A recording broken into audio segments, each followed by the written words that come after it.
No que se refere ao programa de governo para o enfrentamento da pandemia entre populações indígenas, né, ele foi sendo exigido, na verdade, desde o início da pandemia, pelo movimento indígena, pelas organizações indígenas em todo o Brasil, e não houve, por parte do Ministério da Saúde, uma aceitação com relação a essas reivindicações.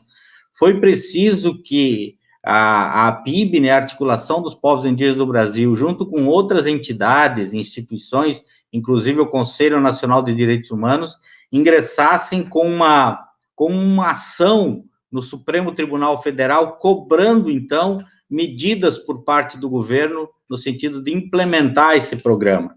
A ação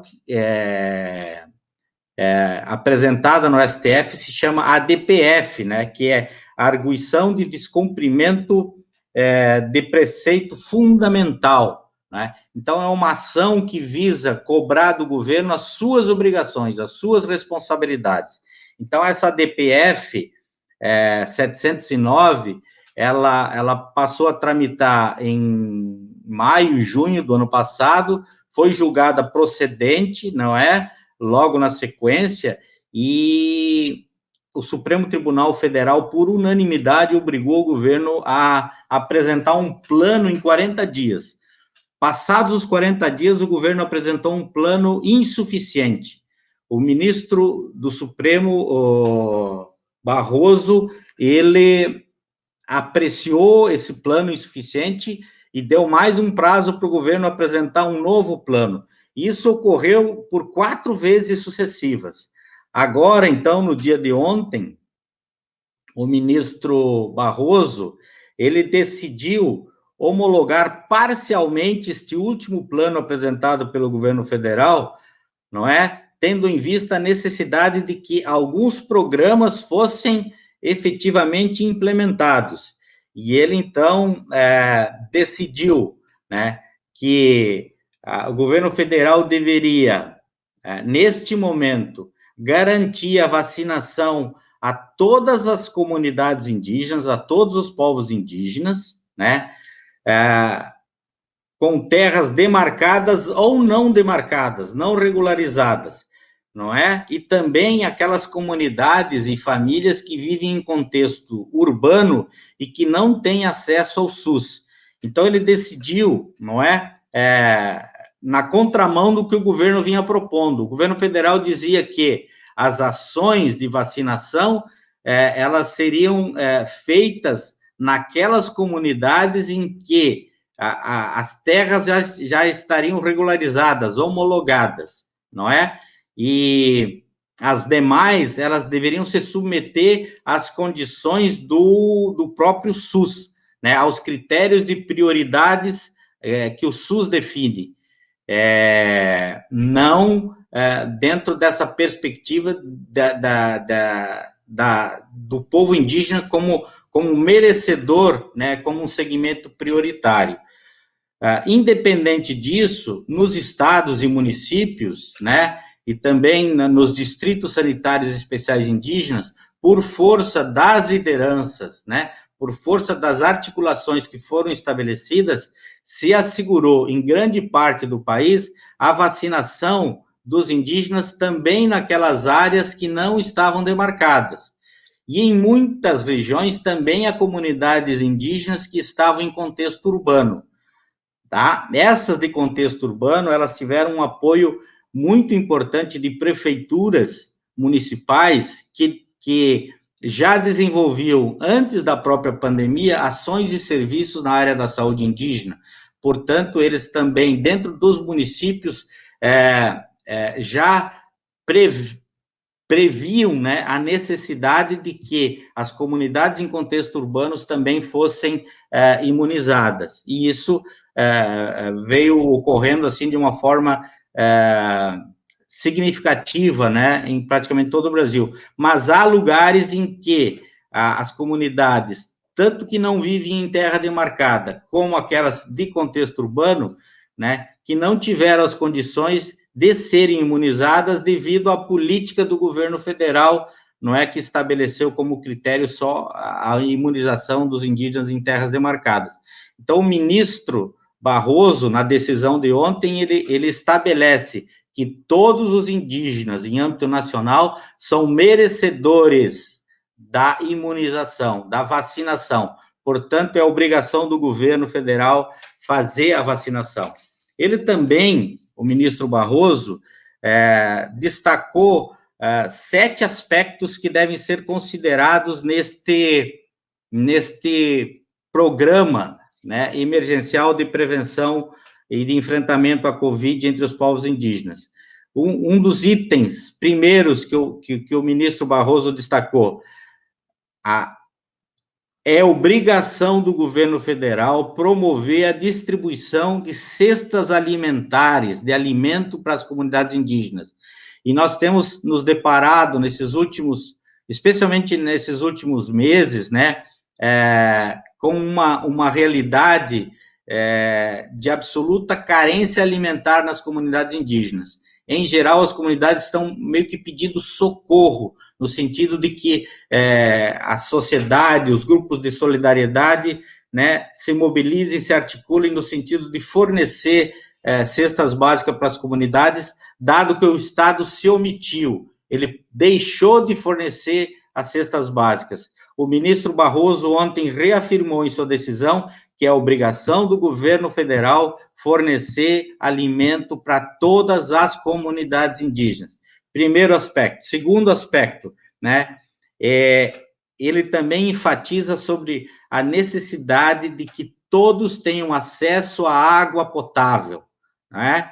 Isso a gente vem sistematicamente denunciando a falta de alimentos, a falta de água potável e a falta de saneamento público, não é? O ministro Barroso, em sua decisão, reafirma que é obrigação do governo federal fornecer água potável e saneamento básico para todas as comunidades, né?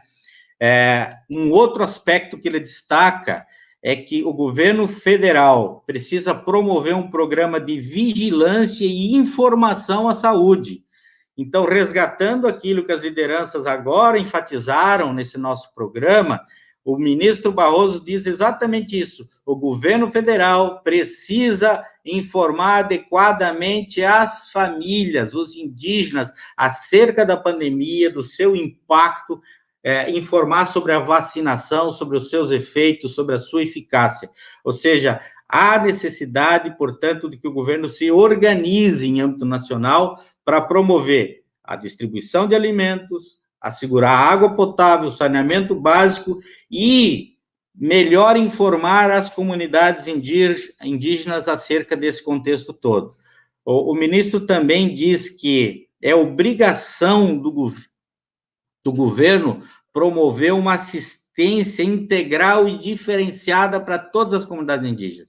Não pode se omitir nesse aspecto que é fundamental no âmbito das políticas públicas para os povos indígenas, que é tratar as comunidades de acordo com os seus modos de ser, com os seus costumes, com as suas crenças, com as suas tradições, não é? E isso me parece que nos últimos tempos tem meio que sido negligenciado pelo sistema de atenção à saúde indígena, meio que tratando todo mundo do mesmo modo. Por isso que, em muitos lugares, as comunidades se negaram em receber as equipes de saúde para vacinação, porque não houve um tratamento diferenciado, não houve um diálogo diferenciado. E o diálogo não é você chegar numa comunidade e dizer, olha, nós viemos aqui vacinar vocês contra a Covid-19.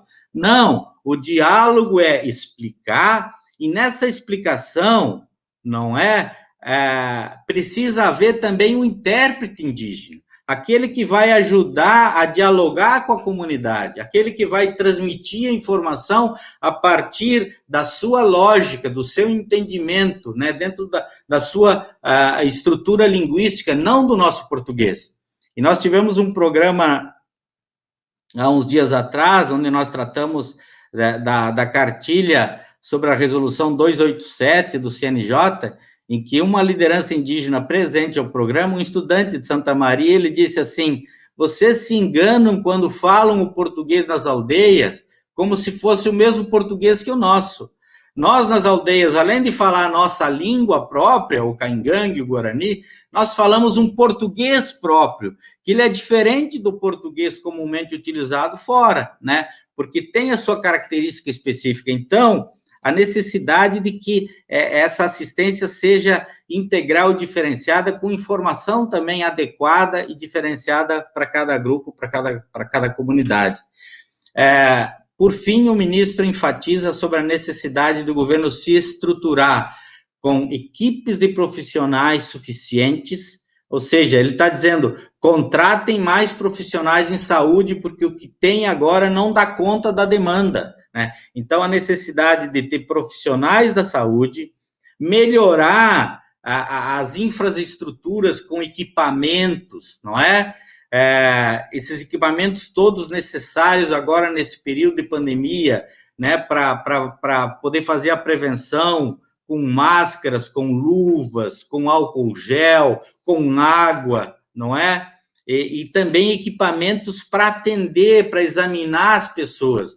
O que a gente percebe andando pelas comunidades em geral, não há nenhuma infraestrutura, as pessoas são atendidas debaixo de uma árvore, ao lado do carro da CESAI, sem nenhuma condição, né, de privacidade, sem nenhuma condição de que se faça um exame adequado, não é? Então, o ministro, ele retoma essa discussão e diz, se equipem, se estruturem, né, para uma prestação de serviço adequado e digno para as comunidades indígenas, né?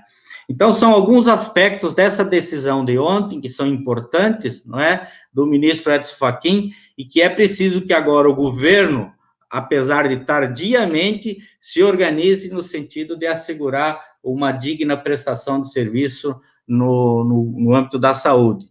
E não esquecer nessa assistência que, além da pandemia, né, as populações têm outras carências, não é? As populações enfrentam outras dificuldades no âmbito da saúde, e essas dificuldades, essas outras doenças que as pessoas são acometidas, elas precisam também, nesse contexto de pandemia, serem adequadamente tratadas, examinadas, não é? E a gente tem notado um certo descompromisso, o foco, a ênfase tem sido, nesse momento, basicamente em torno da pandemia. É óbvio que ela é emergencial, ela é dramática, mas não se pode esquecer, né, essas outras doenças que as comunidades, que as pessoas nas comunidades vêm sendo acometidas nesse contexto, tá? Gostaria de agradecer também o pessoal que está acompanhando a gente, que está interagindo aqui, deixando comentário. Vou pedir para que as pessoas também, além de comentarem, que compartilhem desse programa, porque a gente está ao vivo aqui toda quarta-feira também, às 18 horas, com o JTT Indigenista. Curtam a página do Desacato, também do Conselho Indigenista Missionário, o CIMI, no Facebook. Procurem a gente no Twitter, no Instagram, o nosso canal no YouTube também, para a gente poder ampliar também essas outras informações que a gente prepara também com muito carinho durante a semana para apresentá-las aqui no JTT Indigenista toda quarta-feira. Pois bem, Roberto, eu sei que você tem mais informações a respeito também da resolução número 4 de janeiro de 2020, não é mesmo? Que restringiu aí a autodeclaração de indígenas em todo o país. Então, eu gostaria que você contextualizasse também para a nossa audiência sobre essa decisão e também toda essa luta que foi feita para que o autorreconhecimento seja dado pelos indígenas e seus grupos e não pela FUNAI ou, enfim, qualquer outro órgão do governo. Então, explica para a gente um pouquinho também sobre essa resolução. Então, a Fundação Nacional do Índio, nesses 2 últimos anos, ela tem se primado, vamos assim dizer, por editar medidas que são inconstitucionais, não é? No programa anterior, o secretário adjunto do CIMI, Kleber Busato, fez uma importante intervenção sobre outras 2 instruções normativas da FUNAI, a de número 9, editada no ano passado, em 2020, e a de número 1, editada agora recentemente no mês de fevereiro, né, que as 2 tratam, a 09 trata da possibilidade de que terceiros aqueles que ocupam terras indígenas possam requerer título de propriedade sobre essas terras, que é a instrução normativa de número 9, e isso gerou uma avalanche de requerimentos, né, de certificações de terras por poceiros, fazendeiros, invasores, né, dentro de territórios indígenas em âmbito nacional, o que é um crime grave, né, dado que a terra indígena é um bem da União, ou seja, a presidência da FUNAI tem agido, né, na contramão dos interesses públicos para beneficiar a iniciativa privada. Então, essa é uma das instruções normativas. A outra, agora, possibilita, então, uma espécie de arrendamento e de outras ferramentas de exploração territorial disfarçado, né, através do que eles chamam de organizações mistas, onde prevê que indígenas possam se associar com os brancos para desenvolver uma exploração dentro de uma terra indígena, não é? Rompendo com o direito que os povos têm do usufruto exclusivo da terra. Esse usufruto ele é um direito inalienável, portanto, não pode ser transferido para branco nenhum, né? Ele não pode ser vendido, ele não pode ser trocado, é um direito que é só dos indígenas, é um direito que é indisponível, ninguém pode dispor desse direito, a não ser os próprios indígenas, né? E é um direito imprescritível, portanto, não cabe à FUNAI implementar, através de uma instrução normativa, medidas que viabilizem a exploração econômica das terras indígenas por terceiros, de modo algum. Então, essas duas foram editadas. E também, no mês de fevereiro, o presidente da FUNAI editou a instrução normativa de número 4, que ela é muito grave pelo seguinte, o governo federal ele tem uma perspectiva de impor o que nós denominamos de política integracionista forçada das populações indígenas à sociedade nacional. O que ele quer dizer? O governo quer que sejam reconhecidas no país apenas aqueles grupos ou povos que têm suas terras já reconhecidas, né, regularizadas, e tenta descartar em torno de 60% da população indígena que vive em terras em luta, né, lutando pela demarcação, ou aqueles grupos também que estão em contexto urbano. Então, o governo separa, ele diz, até aqui são indígenas, daqui para cá, eu é que vou dizer, a FUNAI é que vai determinar quem é ou quem não é indígena, né? Então, a instrução normativa de número 4, ela diz que os critérios de identificação, eles devem ser dados com bases científicas, né? Portanto, não são os povos, as pessoas que se auto-identificam, mas alguém vai dizer, alguém cientificamente vai dizer se aquela pessoa é ou não é indígena. Então, com essa medida, ele impede que 60% da população indígena se autodeclare, se auto-reconheça como é o que as normas exigem e dizem, não é? E, além disso, ele inviabiliza o acesso dessa população às políticas públicas diferenciadas, né? E uma delas é o acesso às universidades, não é? Aos acessos aos estudos técnicos, não é? Então, o governo tenta impor limites, né, a esse movimento indígena de autoafirmação que ele vem sendo consolidado desde antes da Constituição Federal de 1988, né? Portanto, a presidência da FUNAI quer atribuir a si, né, ao órgão indigenista, dizer quem é indígena, quem tem o direito de ser indígena e quem não tem o direito de ser indígena, né?